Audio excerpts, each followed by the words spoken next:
Antes de ir a la palabra del Señor, como vimos la semana pasada, terminamos la primera epístola, la serie consecutiva, primera epístola a Timoteo. Cartas realmente inspiradas por Dios, y si hay cartas importantes para la iglesia son las epístolas pastorales, que es el diseño de Dios para la iglesia.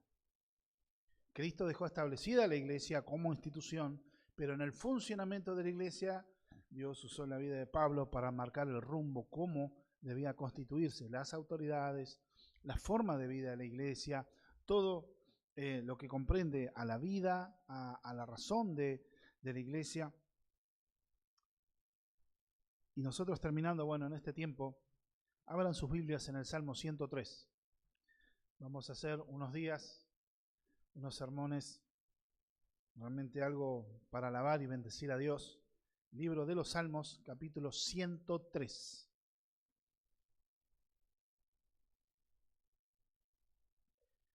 Oramos al Señor, que Dios en su gracia me ayude a terminar en tiempo y forma.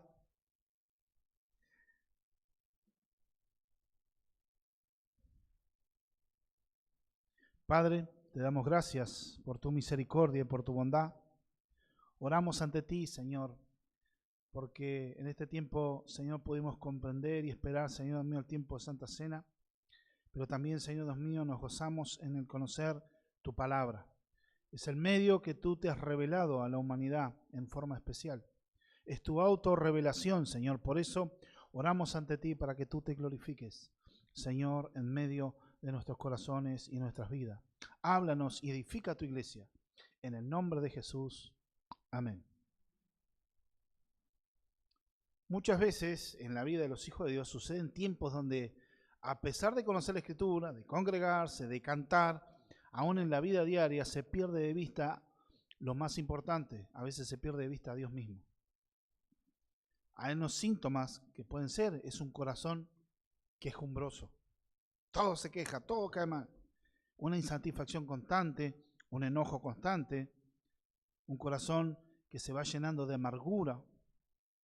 Y David posiblemente, en su ancianidad, teniendo un elevado conocimiento de la gloria de Dios, él mismo se ordena a salirse de sí mismo y va a la adoración y alabanza al Dios verdadero, que lo rescató, que lo había guardado para ejercer dominio propio sobre él mismo y profundizar en la alabanza a nuestro Dios. No se puede dar una fecha exactamente cierta cuando fue escrito este salmo, ¿no? Vamos a poner un poquito en contexto. ¿Qué son el libro de los Salmos? Bueno, el libro de los Salmos, decía Martín Lutero, que sería como la Biblia en miniatura. De hecho, este libro tiene el capítulo más largo de toda la Biblia, el Salmo 119, pero a su vez tiene el capítulo más corto, el Salmo 117.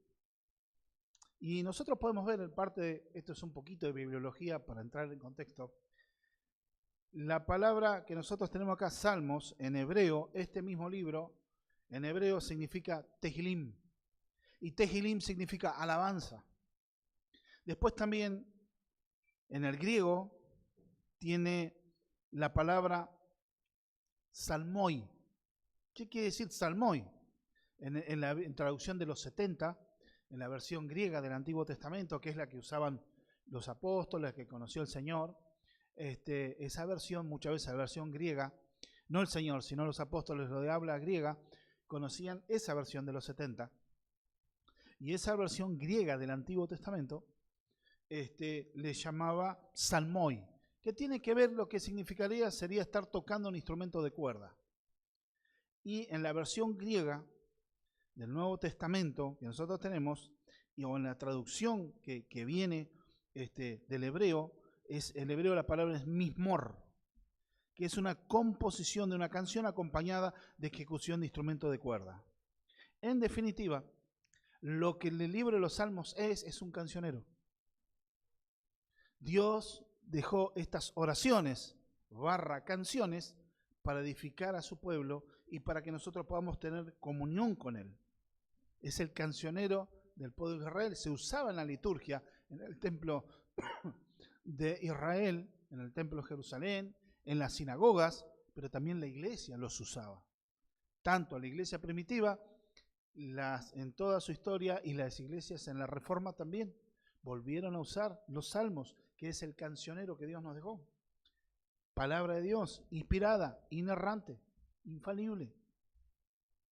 Debemos tener también que abarca desde el año 1410 a.C. hasta el más o menos 450 después de Cristo. O sea, estamos abarcando más o menos 900 años de historia. ¿Por qué? Porque el Salmo 90 es un salmo de Moisés. Es un salmo que hizo después que cruzaron el Mar Rojo. Y el último, que se le llama, es el canto gradual, que posiblemente cantaba la congregación cuando subía a Jerusalén, cuando salían del exilio de Babilonia, es el Salmo 126. Entonces, abarca grandes tiempos de historia de la iglesia. Algunos salmos son de David, otros de Salomón y otros de distintos autores. Este libro, que es utilizado de una forma continua en la liturgia israelita, está entre los libros poéticos y sapienciales del Antiguo Testamento, ¿no? Está en ese orden. Son libros poéticos y libros sapienciales. Es una literatura, o sea, no se puede leer salmos como vemos un libro histórico del Antiguo Testamento, como vemos donde lleva la narrativa. Un libro histórico puede ser Josué, puede ser Jueces o puede ser Números.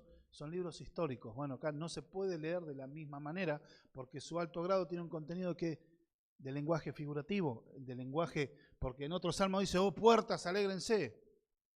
Las puertas no se alegran, la puerta es una puerta, pero está hablando en lenguaje figural. Que dancen los árboles. ¿Dónde danzan los árboles? ¿Dónde danzan las montañas? ¿Dónde va a saltar la montaña? No, está hablando en lenguaje poético, por eso el libro de los Salmos tiene que ser leído en esa manera. Pero el propósito de enseñar, este libro tiene el propósito de enseñar al pueblo de Dios cómo debe orar, alabar y adorar de la manera correcta al Señor. Es una colección sagrada, inspirada de canciones u oraciones, es decir, es el cancionero del pueblo del Señor. Estos proporcionan expresiones tangibles de alabanza, de lamento, una invitación que honra a Dios como su máximo tesoro, su soberano y su auxilio. Exaltan la grandeza y la fidelidad de Dios, la esperanza de un reino mesiánico y la necesidad de perseverar en confianza y obediencia a Dios, y exaltan la palabra. La Biblia, la palabra de Dios, y hasta lo que los escritores de Salmos tenían, nuestro Antiguo Testamento, el Salmo 119 es un himno por excelencia ¿a qué? A la palabra de Dios. Hasta donde ellos tenían revelación de Dios. Acuérdense que la revelación de Dios es progresiva. Y en los Salmos Dios va como dando indicios de lo que sería la máxima revelación de Dios, que es Cristo.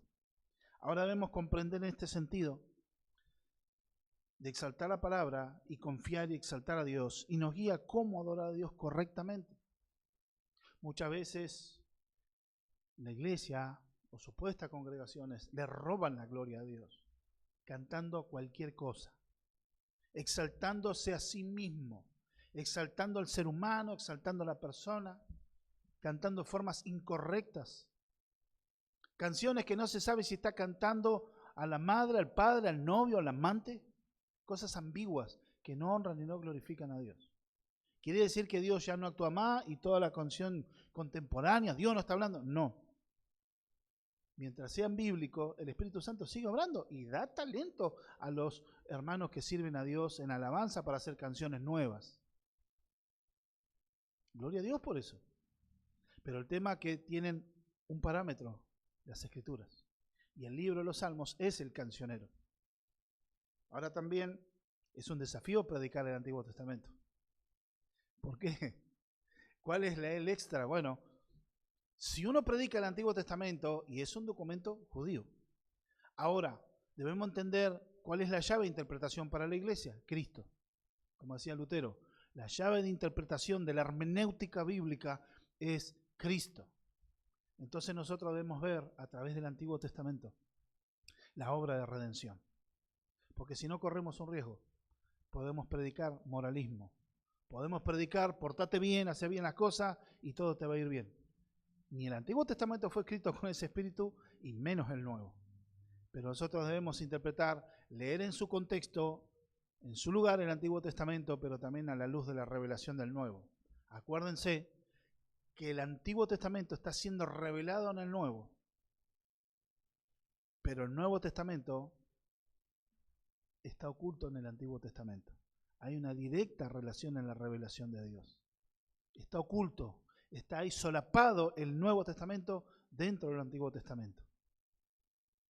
Nosotros podemos ver en este Salmo, el 103, una manifestación de alabanza. ¿Y cuál es el sentido de llamar, de alabar a Dios? No robarle la gloria a Dios.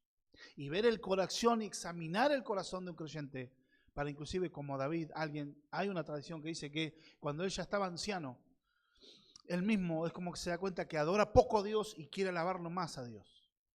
Quiere bendecir a Dios. Y hay razones. Del 1 al 2 es la preparación del corazón para adorar a Dios. Después del verso 3 al 19 son las razones por las que se alaba a Dios. Y del verso 20 al 22 está dando una orden general. Y como que hace un argumento circular. Termina como comenzó. Ahí vemos el énfasis. Vemos en la repetición de ciertas palabras, vemos un énfasis. 7 veces se dice la palabra bendice. Bendice a Dios. Pero 5 veces se repite la palabra misericordia. Entonces hay un énfasis que el autor está haciendo. Acuérdense que el autor de la Escritura es Dios. El Espíritu Santo inspiró a David para escribir este salmo.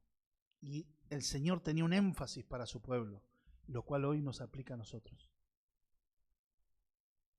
Vamos a leer, vamos a poner primera, leemos en el nombre de nuestro Señor Jesucristo. Bendice alma mía a Jehová y bendiga todo mi ser su santo nombre. Bendice alma mía a Jehová y no olvides ninguno de sus beneficios. Como primer encabezado, un llamado hasta lo más profundo. Este salmo expresa constantemente el cuidado de los suyos y el énfasis es alabarlo. David, según la tradición, escribió este salmo en su vejez, pero tenía una más aguda y clara comprensión de la gloria de Dios. Alguien que sabía adorar a Dios, que conocía a Dios, era David. Alguien que conocía la misericordia de Dios, era David. David había experimentado las mayores alturas de gozo y de bendición, de exaltación a Dios. Mayores victorias militares, mayores lugares y sitios de poder, casi como que lo que cualquier ser humano anhelaría, él lo había experimentado, principalmente la relación con Dios. David en sus mejores tiempos amaba tener relación con su Dios, pero también experimentó la más amarga y oscura caída delante de Dios. Un hombre que experimentó los placeres del pecado, que comió el fruto amargo del pecado. Consecuencia de él, hasta el último día de su vida, no se apartó la espada de su casa. Pudiendo haber tenido un reinado en paz, él tuvo fruto como consecuencia de su pecado. ¿Dios lo perdonó? Claro que sí. Pero vemos una persona que de la nada Dios lo surge conforme a su propósito, pero también se hunde hasta lo más profundo. Pero Dios en su gracia y en su misericordia lo vuelve a restaurar y bendecir. Y en sus últimos años de su vida, teniendo esa aguda visión de la gloria de Dios, él entiende que está haciendo poco. Y no es el sentido, bendice alma mía a Jehová, como que Dios necesita la bendición de David. ¿Por qué? En un aspecto, el menor no puede bendecir al mayor, sino que lo hace en este sentido, ya que Dios es un Dios supremo, es eterno. ¿Cómo una criatura va a querer darle algo que el otro necesite? Dios no necesita nada. Sino que en términos es que Dios sea glorificado y sea honrado cuando sus criaturas le alaban. ¿Y qué es alabar? Según el diccionario, es manifestar un aprecio, admiración por algo o alguien, poniendo de relieve sus cualidades o méritos. ¿Qué es alabar? A una persona se le alaba. Mira qué buen trabajador es este hermano. Mira, esta persona es recontra honesta. Vos ponelo a trabajar que no te va a tocar nada. Es una persona muy respetuosa. Eso es alabar a una persona y no está mal. Al contrario, está bien. Es dar buen testimonio, hablar bien de la persona. Bueno, eso es bendecir hablar bien de. Cuando nosotros adoramos y glorificamos a Dios, nos salimos de nosotros mismos y estamos poniendo de relieve la grandeza y la supremacía de nuestro Dios. Bendice, alma mía, a Jehová. Se está hablando a sí mismo. Él se está parando como mirando, póngale, si hubiera estado mirando el espejo, o tendría en su corazón, alma mía, vos tenés que bendecir. Manda a su alma a bendecir, o sea, está transmitiendo a su mismo interior a salirse de sí mismo y de buscar honrar al Señor que lo creó, haciendo una introspección, o sea, una mirada hacia adentro, se da cuenta de que no alaba a Dios lo suficiente.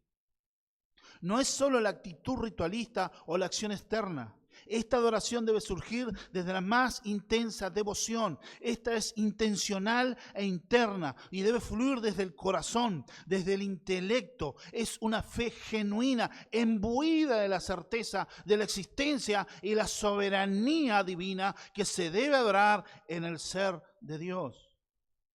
Como dice la carta a los Hebreos, aquel que se acerca a Dios debe creer que le hay, porque sin fe es imposible agradar a Dios. Esa fe que llena el corazón, esa convicción de la existencia real de Dios. Pero ¿qué pasa? Eso es cuando la neblina, cuando yo me dejo llevar por mí mismo. Dice un autor que no hay nada más miserable para una persona el que estar centrado en sí mismo, porque esto te va a hacer un miserable. Nunca vas a estar feliz, satisfecho. Toda tu vida se va en qué piensan de mí. Todo se trata de mí, de cómo me siento, de cómo estoy. ¿Qué quiero yo? ¿Qué van a pensar de mí? ¿Qué van a decir de mí? Terminas perdiéndote en vos mismo, en una espiral que te destruye. Y que en esta sociedad actualmente es una sociedad altamente egocéntrica y ególatra. Es una sociedad que tan solo piensa en sí mismo, en procurar su propio bienestar, su propia mejoría y lo demás no importa. Es una sociedad que está dividida en su corazón, que niega a Dios. Una sociedad totalmente infantilizada, donde hombres son reducidos a seres, como dicen, deconstruidos. Donde hombres pierden la realidad de Dios y te predican un personaje de Disney, pero no es el Dios verdadero. Alcanza tus sueños. Dios está para cumplir tus sueños, tus metas. ¿Qué es lo que anhelás? ¿Qué es lo que querés? Dios te lo va a dar. Mentira. Perdemos la noción de la realidad del Dios que adoramos. Por eso decía Charles Spurgeon sobre este pasaje, que otros murmuren, pero tú bendice. Que otros se bendigan a sí mismos y a sus ídolos, pero tú bendice al Señor. Que otros usen sus lenguas, pero en lo que a mí respecta, clamaré, alma mía, bendice al Señor. Refiere a todo el ser que está involucrado.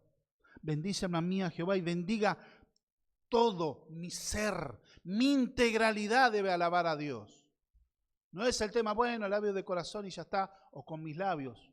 Dios le dijo claramente a Israel a través del profeta Isaías, a la verdad estoy cansado.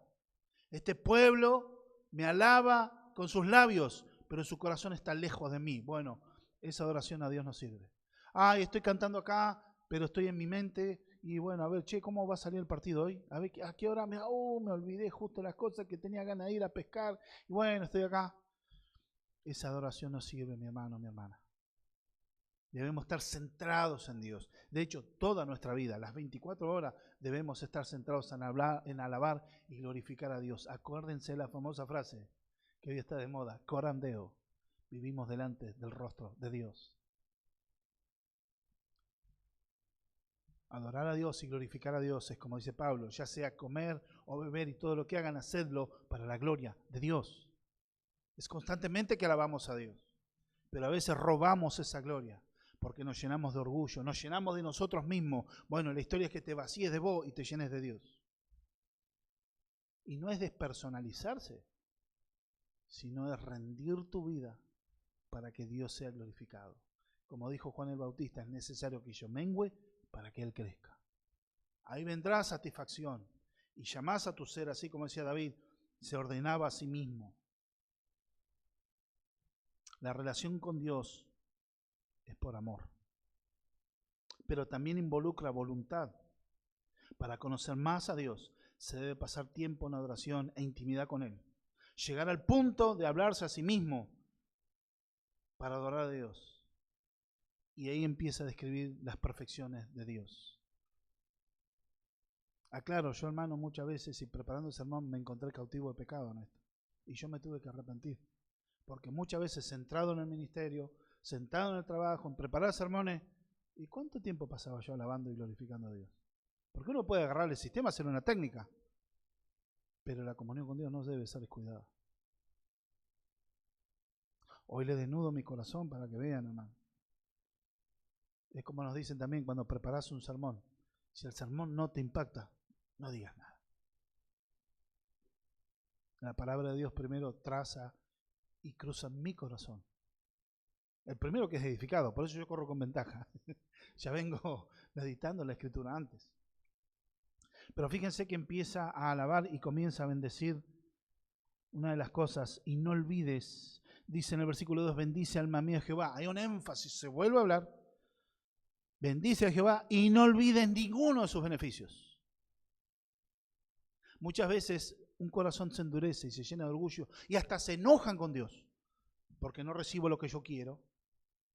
Y me empiezo a afanar por el trabajo, me empiezo a afanar por los problemas, empiezo a correr atrás otra cosa, busco otras ocupaciones y me voy olvidando de Dios hasta que en un momento tengo un corazón duro de decir, ah, sí, Dios me bendice, sí, me bendice, pero en realidad dentro mío es una queja, pero no lo hace como yo quisiera, nada, no sé si están así. Gloria a Dios, hermano, sí, gloria a Dios. A veces la neblina del pecado nos nubla la visión. Nos nubla la visión y nos hace olvidarnos. Por eso nuestro ser debe estar involucrado. Por eso debemos ir a la palabra. Como dice Santiago, nosotros no tan solo debemos ser oidores, sino hacedores de la palabra. Y la palabra nos ordena alabar a Dios con todo nuestro corazón, con todo nuestro ser. Como amamos a Dios, ahí debemos alabarlo, con toda nuestra fuerza. En todo tiempo. Yo no digo que va a estar cantando alabanza todo el día, pero en tu corazón meditar en las verdades de Dios. Y no olvides, porque Dios bendice. Primero está hablando en el sentido, no olvides ninguno de sus beneficios. Entonces nosotros podemos ver que tenemos beneficios de Dios. Y una de las cosas que podemos ver, que Dios alaba, la santidad. ¿Por qué? Y bendiga todo mi ser su santo nombre. Eso lo dejé a propósito ahí. Bendice las perfecciones de Dios, los atributos. Solo su nombre es santo. No vemos en la Escritura que diga su poderoso nombre, que diga reiteradas veces, sino está hablando su nombre que es santo. Arthur Pink habla sobre la santidad.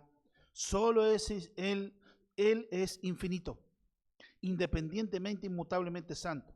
Con frecuencia es llamado el santo en las Escrituras y lo es porque en Él se hallan todas las sumas de las excelencias morales. Es la pureza absoluta y sin la más leve sombra de pecado. Y una de las cuestiones de entender de santidad, no tan solo la perfección moral, que es una parte comunicable que podemos entender nosotros, sino que lo santo tiene que ver con aquello que es apartado.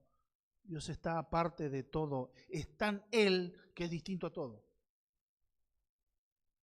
Por ejemplo, yo les digo, ¿qué le viene a su mente cuando yo le digo Dios? Algo se les viene a la mente, ¿sí? Cuando yo digo Dios, ¿qué se le viene a la mente? Bueno, eso que se le viene a la mente, sáquenlo, porque eso no es Dios. No lo podemos entender, Dios es Él. Dios es tan distinto, Él está apartado de toda la creación. Está por fuera, es distinto a todo. Por eso no es tan solo su perfección moral, sino que su santidad, Él está aparte de todo en su perfección. Distinto a todo lo creado. Por eso Dios es el ser. Por eso cuando Moisés le dijo, ¿qué nombre le voy a dar cuando te vaya a hablar a tu pueblo y vaya a hablar a Faraón? Dile que yo soy el que soy. Es el eterno presente, Él es el ser. Por eso Dios es lo importante. Es único en su naturaleza, está apartado de todo y es aparte de su creación. No se lo puede comparar con nada ni nadie. Él habita en luz inaccesible, como dice a Timoteo Pablo. El Dios dador de toda vida que habita en luz inaccesible. Su santidad. Los querubines y los serafines tapan con sus alas su rostro porque no pueden ver a Dios directamente. El ser impactado, el trauma de la santidad, como lo llama en su libro R.C. Sproul, él decía lo siguiente, ¿no? Por eso Isaías se vio como muerto. Dijo, chao, vi al Dios vivo. Estoy muerto porque vi a Dios y ningún hombre podrá ver a Dios y vivirá.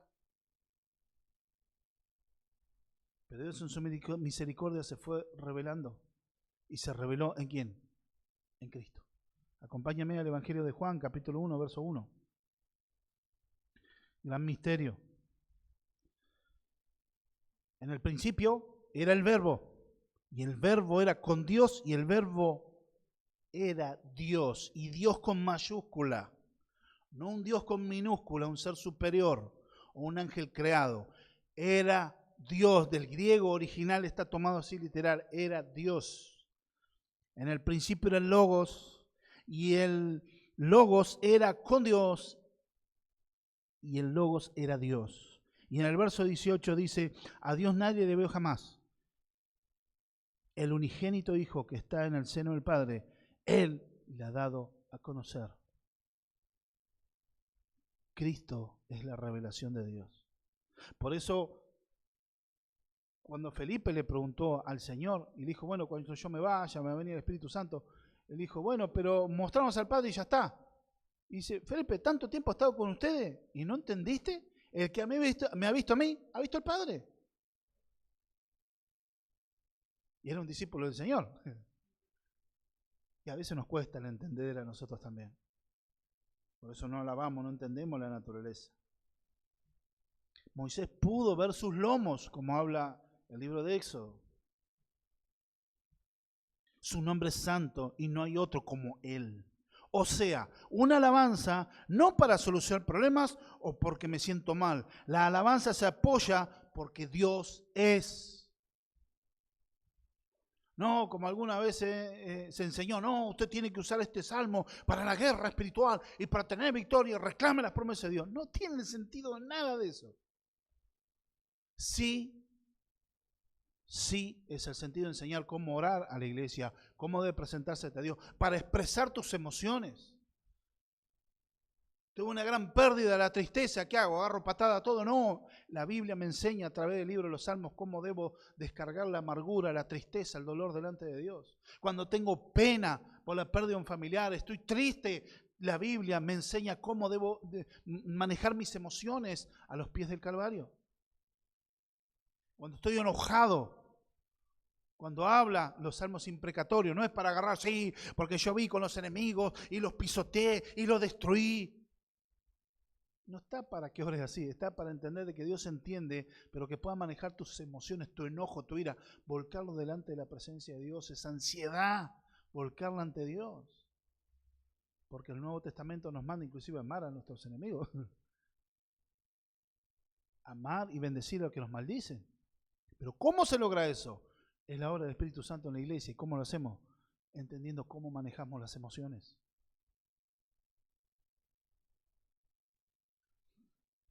Pero también se alaba a Dios por sus hechos, su relación con su creación y su pueblo, más aún en la intimidad individual, o sea, una adoración colectiva e individual.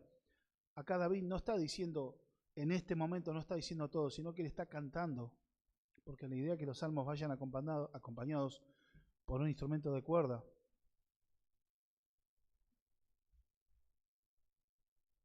Que lo que era la lira. Un pariente del arpa, un recontra tatarabuelo de la guitarra. Fíjense que también el libro de los Salmos no tiene notas musicales. ¿Y por qué no se encuentra en el tiempo histórico tan exactamente? Porque la intención de Dios es que se use constantemente. Y no tiene notas musicales, porque de tiempo en tiempo Dios va dando, inclusive en su iglesia, que le pongan nota y lo hagan alabanza. Dios da esa libertad. Fíjense que no tiene notas musicales ahí. No tiene una regla a seguir. Dio la letra, ahora después la musicalización, que le dé su pueblo. Fíjense que Dios muestra en esto que Dios es un Dios relacional. Por eso beneficia. Bendice, alma mía, a Jehová. Y no olvides ninguno de sus beneficios. Dios es un Dios relacional. Vemos lo siguiente, ¿no? Versículo 3, que dice, bendice, alma mía, Jehová, no olvides ninguno de sus beneficios. Él es quien perdona todas tus iniquidades. Dios es un Dios relacional y se manifiesta en comunión desde Adán y Eva en el huerto del Edén. Buscó a Noé, buscó a Abraham. Entonces nosotros podemos ver que Dios busca tener, a pesar de la barrera del pecado, Dios buscó. Ahí tiene que ver con la misericordia, que ahora vamos a ver un poquito de eso. ¿Qué nos habla la Escritura? Ahí en el libro de los Salmos, capítulo 25, verso 14.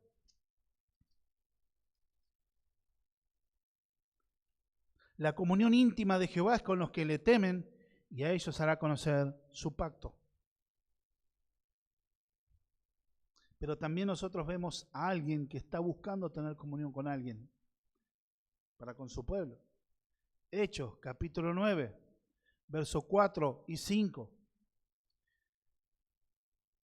Fíjense quién es encontrado y qué nene estaba buscando el Señor. Alguien que respiraba amenazas de muerte contra la iglesia, persecución. Pero Dios tiene misericordia del que quiere tener misericordia. ¿Y qué le dice? Versos 4 y 5. Y cayendo en tierra, oyó una voz que decía, Saulo, Saulo, ¿por qué me persigues? Él dijo, ¿quién eres, Señor? Y le dijo, yo soy Jesús, a quien tú persigues. Dura cosas te da cosas contra el aguijón. Cristo buscó a Pablo. Cumpliendo lo mismo, Dios buscó. El ser humano naturalmente no busca a Dios. La exhortación a no olvidar los beneficios o las bendiciones de Dios.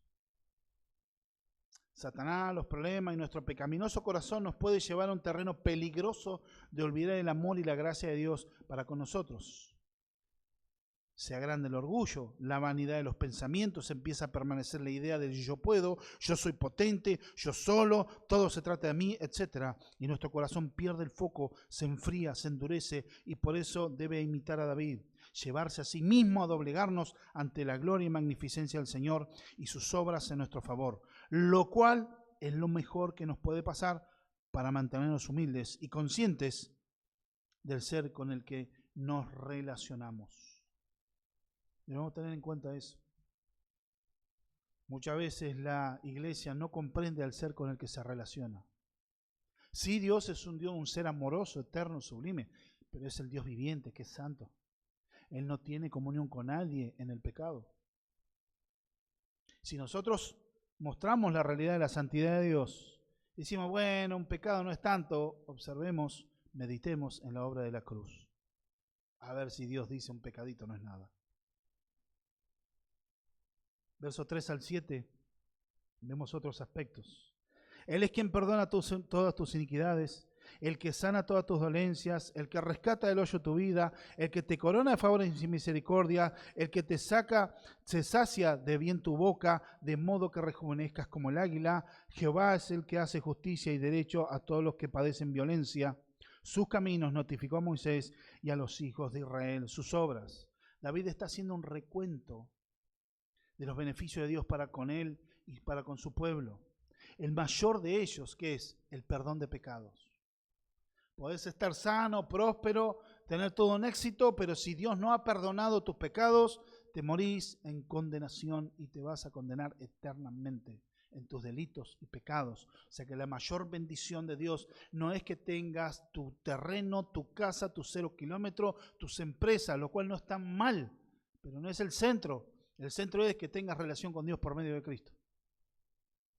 Que tus pecados han sido perdonados. Como dice también el Salmo 34, bienaventurado el varón cuya transgresión ha sido perdonada. Hay felicidad en eso.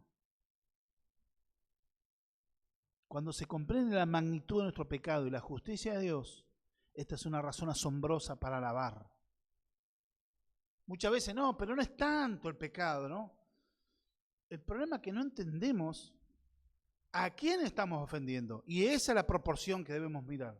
Dios es un Dios eterno, infinito e inmutable. La Escritura nos dice que en Dios no hay ni siquiera sombra de variación. En Dios no hay mudanza ni sombra de variación, dice Santiago. Dios es inmutable, es el mismo ayer, hoy y por los siglos de los siglos. Su santidad es absolutamente perfecta y no va a permitir que se violente su santidad con el pecado. Y su pecado, Él odia. ¿Cómo odia el pecado? Dios, es un ser infinito y su santidad es eterna. Por ende, su odio al pecado es eterno y es infinito. No tenemos la dimensión a veces de a quién ofendemos, no lo que hacemos. La medida que Dios demanda para entrar en su presencia, si fuera por nuestros méritos, no alcanzamos nadie. Por eso fue necesario un mediador, Cristo.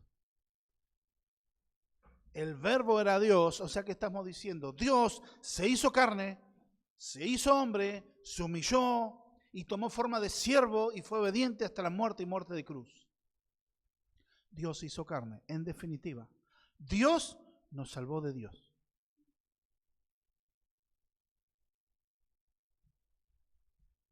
Dios en su misericordia también debemos entender que esta es una razón asombrosa para alabarle. Dios ofreció un sistema de sacrificios rituales para perdonar a su pueblo. Por eso Dios le dio en su ley sistemas de sacrificios, sistemas de ofrendas.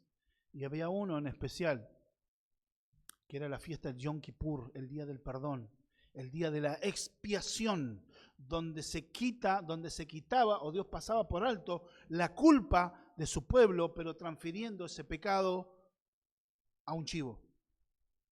Había dos que se preparaban. Uno se transfería el pecado de Israel y tenía que ser degollado y su sangre derramada en el altar del sacrificio. Que Dios lo reciba como agrado, no como un Dios sediento de sangre, sino la idea del perdón de Dios, que ese animal inocente paga la culpa de otro culpable verdadero. O sea, Dios permite y hace que ese animal sufra y muera para no tener que matarte a vos ni a mí.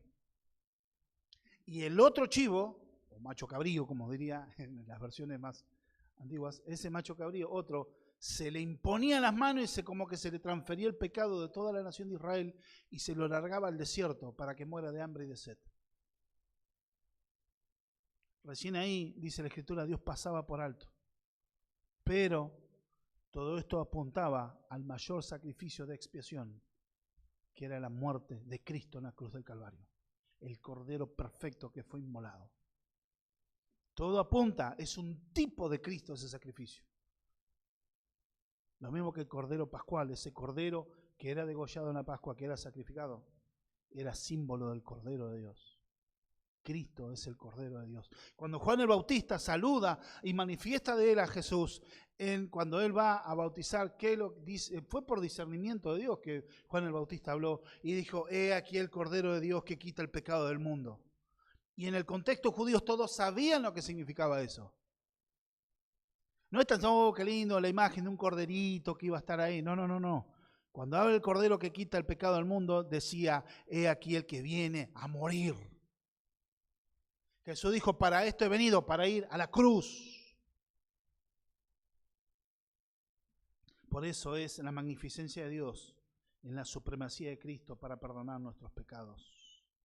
Porque estaba proyectando todo ese sistema al verdadero, único y suficiente sacrificio de pecados por el pueblo de Dios, Cristo mismo. Esa obra de la cruz, esa imagen de tortura y horror, hoy es símbolo de esperanza.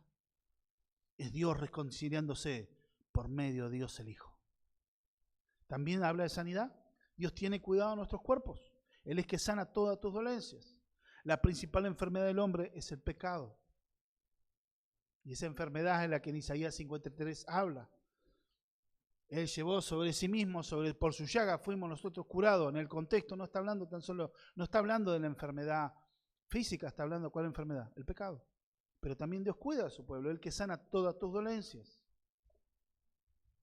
Puede restaurar la vida espiritual también. Enfermedades que son del alma. Pecados que nos llevan a un patrón de vida pecaminoso, de fracaso y derrota. Dios puede hacernos libres y por su palabra guiarnos para vivir una vida que agrade y glorifique a Dios y poder vivir una vida feliz, plena, bendecida. Que aún en medio de las pruebas, las circunstancias adversas, yo tengo el gozo de salvación, saber que mi Dios está conmigo, de que Dios que me da nuevas fuerzas. Poder restaurar tanto el físico, también la vida espiritual, pero también sanar nuestro cuerpo de manera providencial. ¿Qué es lo providencial? Bueno, a través de médicos, a través de medicamentos. Y hasta Dios también puede hacer, y yo digo, Dios puede hacer un milagro, y sí, Dios puede sanar. ¿Quién va a decir Dios no puede? Que no lo haga con una frecuencia, bueno, pero Dios es soberano y hay testimonio del poder de Dios sanando cuerpos. Pero todo debe ser en este sentido.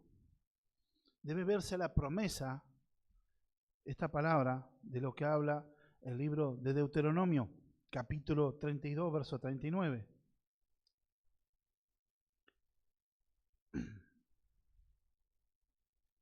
Donde dice aquí en las Escrituras, ved ahora que yo soy, yo soy y no hay dioses conmigo. Yo hago morir y yo hago vivir, yo hiero y yo sano, y no hay quien pueda librar de mi mano. O sea, Dios tiene el control absoluto de la vida y la muerte.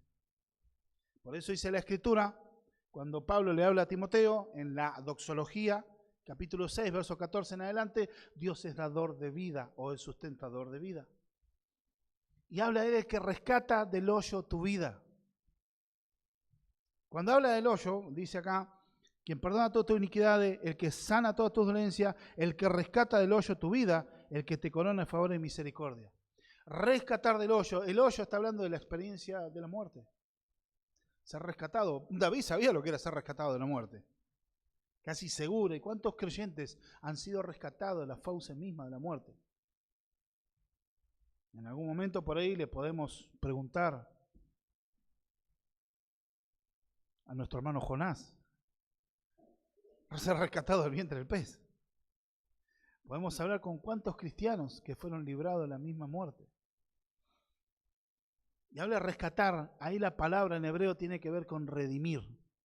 Él es el que te redime, por eso habla de rescate. ¿Qué es redimir? Es pagar un rescate. Tiene la idea del pariente redentor. ¿Se acuerdan que en la antigüedad una familia por deudas, por lo que sea, tenía que vender un campo o perdía un campo, pero podía venir un pariente de esa familia y decir, bueno, este campo yo lo vuelvo a comprar y se lo vuelvo a restaurar a mi familia?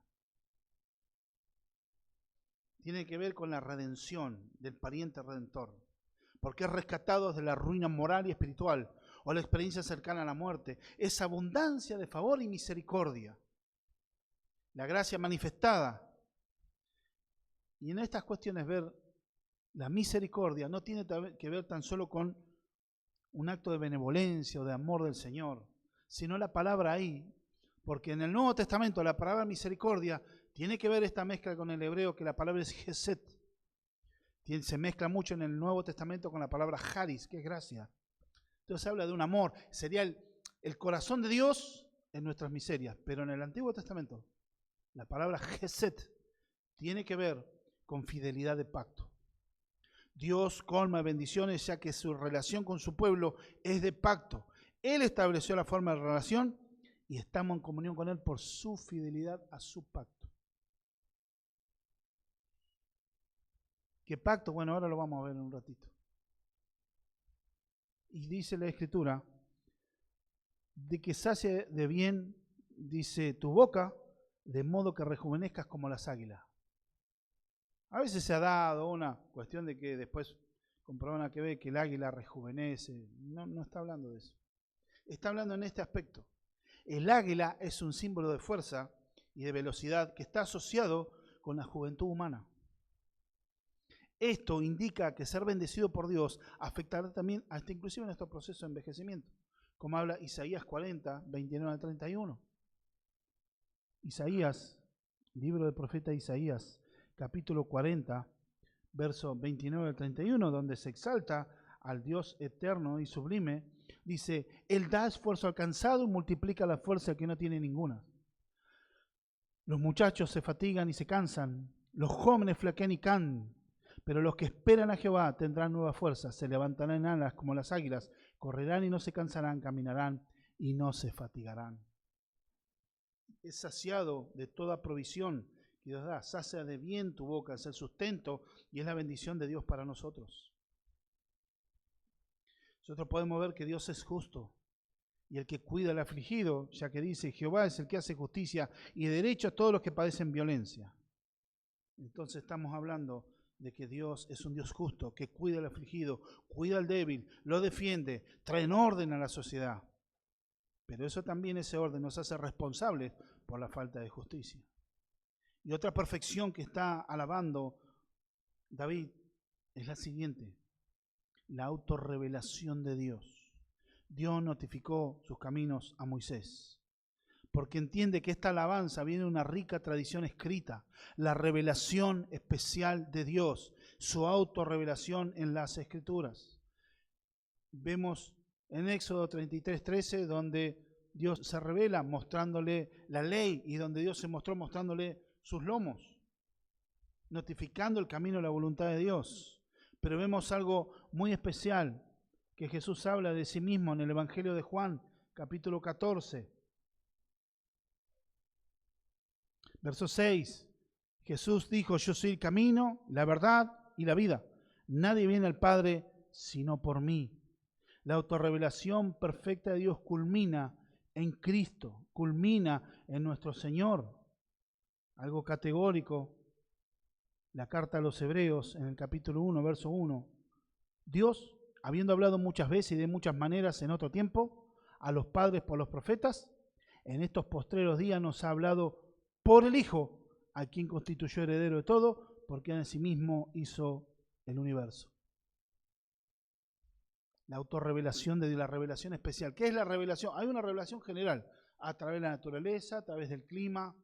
Es su gracia general, su revelación. Pero muchas personas pueden llegar a entender de que existe un ser creador supremo, en definitiva que puede ser un Dios bueno porque creó un clima en el cual puede haber vida humana, donde podemos tener sustento en la naturaleza, creó los animales, las plantas, la hierba para comer, árboles para comer fruta, árboles que sirven para hacer distintas utilidades, pero la revelación especial es la palabra de Dios, porque toda esa revelación, cuando muchos llegamos a la conclusión de que tenemos un Dios bueno y creador, pero no da esa revelación la idea de que el hombre es un pecador y que necesita un Salvador.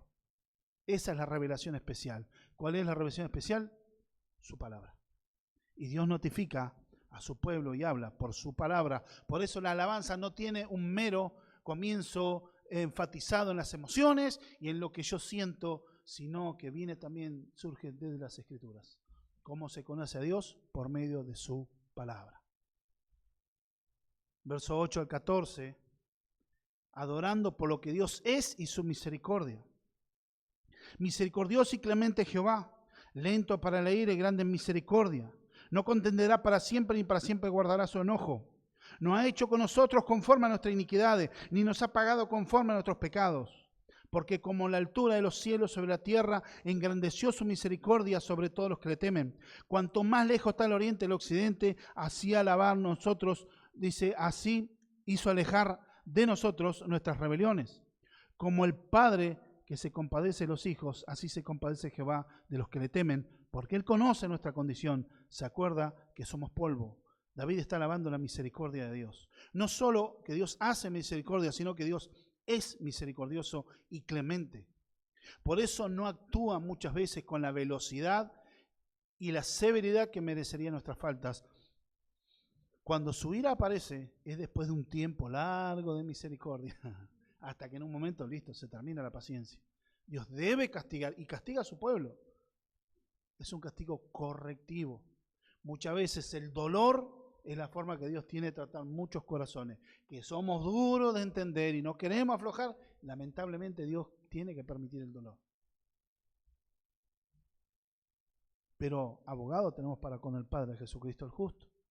1 Juan 1:9, si confesamos nuestro pecado, Dios es fiel y justo para perdonarnos todo nuestro pecado y limpiarnos de toda maldad. Dios no guarda para siempre su ira.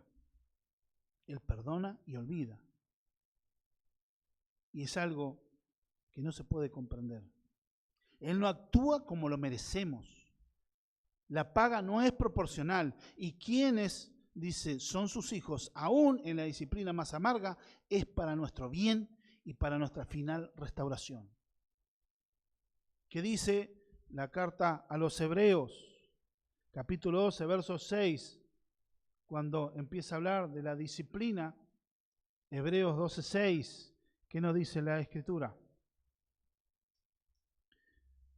Porque el Señor al que ama disciplina y azota a todo el que recibe por hijo. Al que ama disciplina. Dios no deja abandonado. El dejarlo de abandono es mostrar que Dios no le interesa. Sería un padre que no se interesa por sus hijos. ¿Y qué estamos hablando de la disciplina? 2 Corintios 7:10 nos dice lo siguiente, que la tristeza que produce Dios es para vida. Porque la tristeza que según Dios produce arrepentimiento para salvación, de que no hay que arrepentirse, pero la tristeza del mundo produce muerte. La tristeza del mundo es un remordimiento, una tristeza por las consecuencias del pecado, pero no al Dios que hemos ofendido. En cambio, la tristeza que produce Dios es, me ofendiste a mí. Más allá de las consecuencias, entonces tener esa elevada percepción, uno se arrepiente para restaurar su relación con su Padre. Es tener en cuenta que esta tristeza que el Espíritu Santo produce en tu corazón de no poder vivir en paz y tranquilo en el pecado es porque Dios te está llevando y te está preservando para que restaures tu relación con Él a través del arrepentimiento y la fe en Él. Dios sabe que somos débiles y habla de misericordia, o sea, Gesed, que es una clase inagotable de amor, de bondad y amabilidad basada en la relación de pacto. Pero Dios es el agente. Manifiesta a un Dios eterno, permanente, en permanente lealtad dentro de una relación, no basada en la obligación, sino en la relación anterior. ¿Qué quiere decir? La obligación de guardar el pacto no era, bueno, yo hago el tratado ahora y estoy obligado. No, no, porque ya Dios tenía una relación con su pueblo. Dios se comprometió en el pacto. No estamos hablando del pacto de la ley, porque sí era condicional. Deuteronomio 28 y 29. Ustedes obedecen, van a ser bendecidos. Desobedecen, les viene maldición. Pero el pacto que Dios hizo con Abraham es un pacto incondicional. Génesis 12:6, en ti serán benditas todas las naciones de la tierra. ¿Y de dónde vendría la bendición? Tu simiente. ¿Y cuál es la simiente? ¿Cuál es la semilla? El descendiente de Abraham que traería redención. Cristo. Génesis 12. Y Génesis 12 está emulando lo que ocurre en Génesis capítulo 3, versos 14 y 15. La simiente de la mujer que vencería, que pisotearía en la cabeza la simiente de la serpiente. Cristo. Ese es el protoevangelio. Entender esta relación, Dios se debe a sí mismo, ya que la relación con su pueblo se basa en misericordia, en Gesed, amor de pacto, como un esposo con la esposa, relación de pacto. Muchos dicen, no, el amor va a sostener el matrimonio. Mentira, la relación de pacto es la que sostiene el amor. Cuando me hace enojar por ahí mi esposa en algunas cosas, por ahí uno se enoja y dice no, pero por causa del pacto que yo hice delante de Dios, yo sigo estando con esta mujer. Y viceversa. Cuando mi esposa por ahí se enoja conmigo, hoy mucho, no, dejala, andate, sé libre, no permita que te aplaste, no. Yo decidí estar con este hombre, hice un pacto delante de Dios, un voto. Por causa de ese pacto delante de Dios, yo voy a seguir con este hombre. Tendré que amarlo, orar por él, y muchas veces yo digo, mi esposa funciona como una lima de Dios para mi vida, para corregirme delante de Dios, como un instrumento de santificación a mi vida, y viceversa. Dios no responde a su pueblo por sus obras, sino en fidelidad pactual. Así también la iglesia disfruta de ese nuevo pacto, este pacto hecho en mi sangre. El profeta Jeremías decía lo siguiente, sobre este pacto se cimenta el día que Jesús hizo la Santa Cena. Jeremías 31 al 34. He aquí que vienen días, dice Jehová, en los cuales haré nuevo pacto con la casa de Israel y con la casa de Judá. No como el pacto que hice con sus padres el día que tomé de la mano para sacarlo de la tierra de Egipto, porque ellos invalidaron mi pacto, aunque fui yo marido para ellos, dice Jehová. Pero este es el pacto que haré en la casa de Israel después de aquellos días, dice Jehová. Daré mi ley en su mente y las escribiré en su corazón, y yo seré para ellos por Dios, y ellos me serán por pueblo. Y no enseñará más ninguno a su prójimo, ni ninguno a su hermano, diciendo, conoce a Jehová, porque todos me conocerán. Desde el más pequeño de ellos hasta el más grande, dice Jehová, porque perdonaré la maldad de ellos y no me acordaré más de su pecado. Ese pacto se comenzó en el aposento alto. Vemos ahí que es algo inalcanzable. Jesús dijo, este es el nuevo pacto hecho en mi sangre. Es inalcanzable separación del oriente al occidente. Como está lejos el oriente del occidente, ustedes fíjense, si uno viaja al polo norte, de norte a sur, uno inmediatamente llega al polo norte cruzando el meridiano cero. Cuando cruza el meridiano, ya cruzás ahí el polo, ya estás viajando al sur. Pero en cambio, el oriente y el occidente, cuando estás viajando al oriente, estás permanentemente viajando al oriente. Nunca llegás. Entonces, ¿cuál es el sentido? Las misericordias son tan amplias y es eterna. Por eso entendemos que es inalcanzable esta separación de oriente a occidente. David alaba la relación de Dios con su pueblo como Padre, que conoce la condición y la debilidad de su creación. Esto sería como un sentimiento de lástima, es un deseo que surge desde las entrañas. Marcos 6:34, donde en el Evangelio Jesús dice que estaba en la barca y miró a la gente que estaba a la orilla y los vio que eran, dice que él se compadeció de la multitud, que los veía como ovejas sin pastor, compadecerse, viene desde las entrañas, tuvo un sentimiento de amor, de lástima por las personas y se acercó y comenzó a sanarlo y a profetizar milagro. No, dice la Escritura que empezó a enseñarles. El remedio de Dios es que conozcas a Dios por medio de su palabra. Entendamos que Dios tiene un sentimiento de amor y misericordia desde sus entrañas. Él sabe que somos polvos, somos débiles, por eso no nos deja solos en nuestro peregrinar. Siempre la relación fue por pacto de gracia. Nos dio a su Hijo para pagar por nuestros pecados y su Espíritu Santo para poder apropiarnos y disfrutar de esas victorias. No es este sentido una excusa para no batallar contra el pecado, la maldad y abordar en el poder de Dios las batallas contra las acechanzas del enemigo. De paso, que fue vencido definitivamente por Jesús en la cruz del Calvario.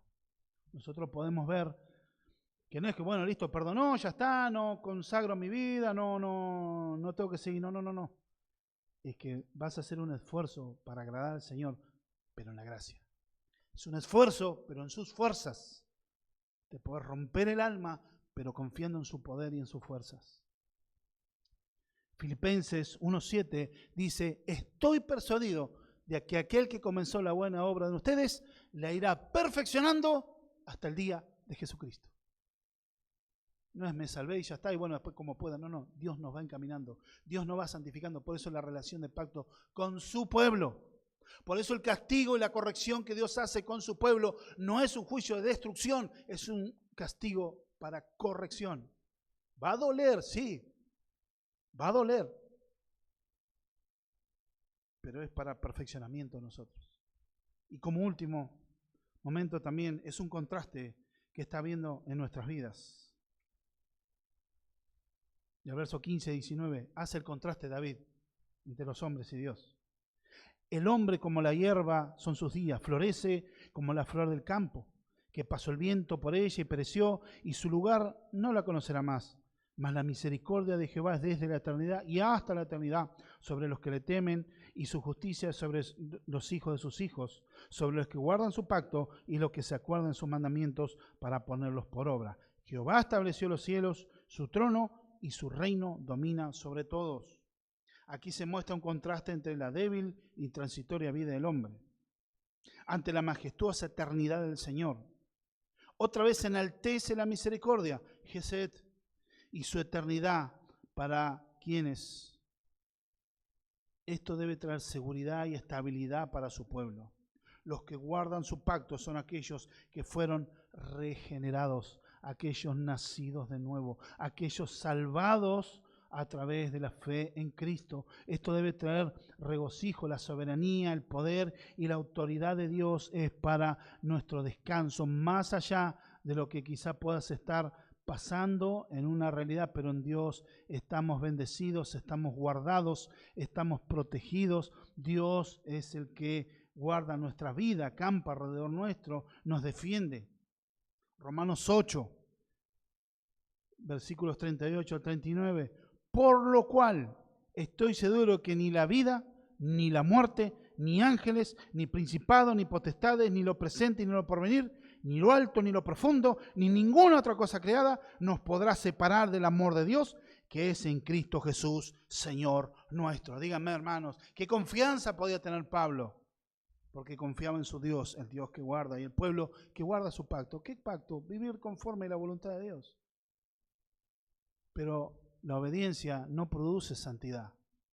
La santidad que Dios nos da, la libertad que nos hace del pecado, va a producir la obediencia en el pueblo de Dios, no al revés. Primero Dios te hace libre del pecado, de la culpa y la condena y la esclavitud del pecado, para que puedas amar y vivir y anhelar y poder experimentar y vivir de una forma práctica la santidad que Dios demanda en el poder de Dios. Somos transitorios, pero nuestro Dios es eterno. Es un contraste que Dios está haciendo. La relación por eso de Dios es por misericordia.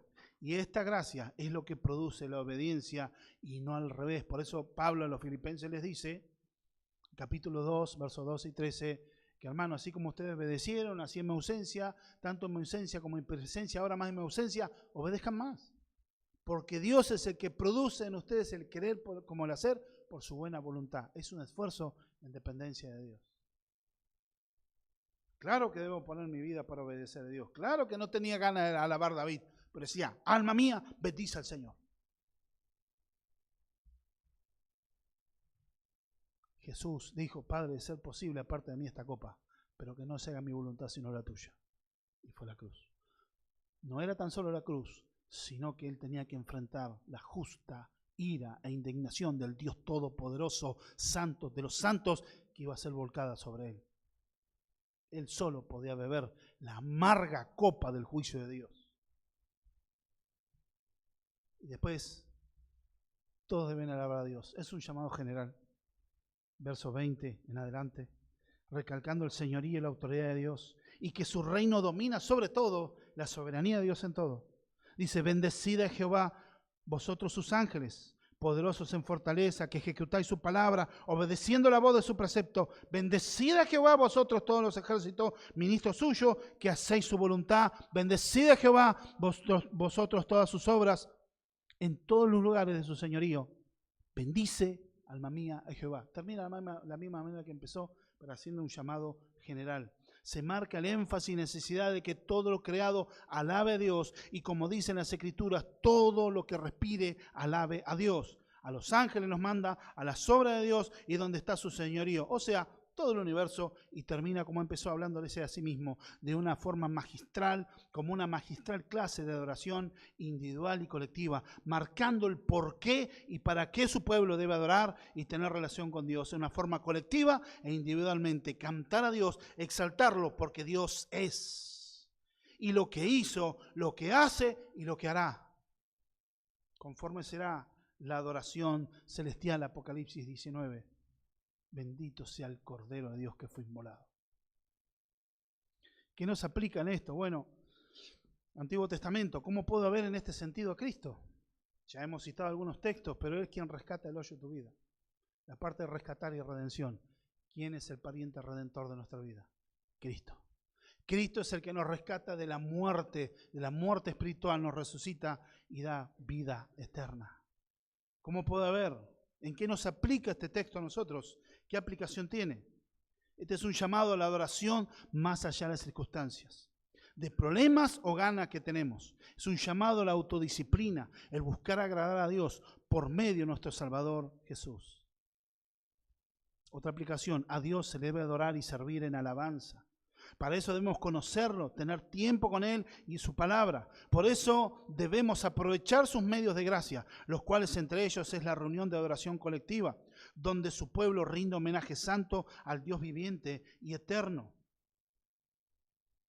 Otra aplicación, podemos ver en este pasaje a Cristo como nuestro perdonador.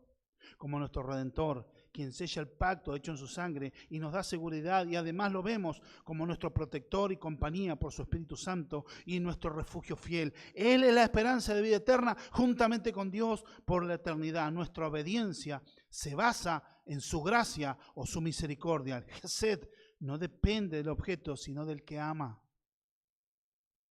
Por eso el pacto ratificado de Génesis 12:6 Abraham es ratificado en el capítulo 15, pero ahí cuando se va a celebrar el pacto entre los animales que eran partidos de sacrificio, solamente pasó Dios. Abraham se quedó dormido. ¿Qué muestra? Dios se hace cargo, de principio a fin, en la salvación de las personas. Otra aplicación. Él no alabará en pecado. Es síntoma de un corazón orgulloso que quita la gloria a Dios. Cuidado de estar así en tu corazón. Pero hoy hay misericordia para ser restaurado y renovado, quitando ese espíritu quejumbroso e insatisfecho, hacer un corazón tierno, rendido y amoroso con Dios, y un alma feliz y satisfecha que alaba a Dios por lo que Él es y lo que Él hace. Finalmente, si hoy entendés que estás sin Cristo, déjame decirte que hoy puede ser día de salvación para tu vida. Ven a los pies del Señor en un sentido espiritual, ven, cree en la obra de Cristo. Él murió, resucitó y murió por los pecados. Cree de corazón en Cristo, arrepentite de tus pecados y crea el Evangelio. Sin Cristo es una eternidad en condenación eterna. Y no interesa que hayas venido a la iglesia desde que naciste, que te hayas bautizado y que hayas hecho todos los ritos. Si no naces de nuevo, no puedes entrar al reino de los cielos. Pero hoy puede ser día de misericordia. Hoy Dios puede perdonar tus pecados y hacerte una nueva criatura, miembro de su pueblo. Amén, iglesia. Vamos a orar. Padre, te damos gracias por esta tu palabra. Yo ruego que tú la bendigas. Ruego, Señor, que tú te glorifiques y gracias. Porque este es un tiempo que nosotros como iglesia debemos aprender a alabar y bendecir, pero una alabanza que surja desde tu palabra, y Señor, y llamarnos a la autodisciplina, a alabarte y a bendecirte por tus hechos, porque tú eres Dios, tú eres soberano, es creador, tú te mereces la alabanza, es tuya por derecho propio, digno de ser exaltado y bendecido en nuestra vida, y ayudarnos a estar, Señor, centrados en ti. Señor, creer en la gloria del Evangelio, creer, Señor, en tus magnificencias, tus excelencias, tus perfecciones, para que en el momento de la lucha podamos estar satisfechos en ti, en Cristo, el autor y consumador de nuestra fe. Que en todo tiempo podamos tener nuestros ojos puestos en ti, el autor y consumador de nuestra fe. Te bendecimos por aquel que no miró lo propio de la cruz, Señor mío, sino que miró la recompensa que tenía por delante. No tomó en cuenta la cruz, sino miró el pueblo que iba a ser rescatado y salvado por su sacrificio. Te agradecemos, Señor, en el bendito nombre de Jesús. Amén y amén.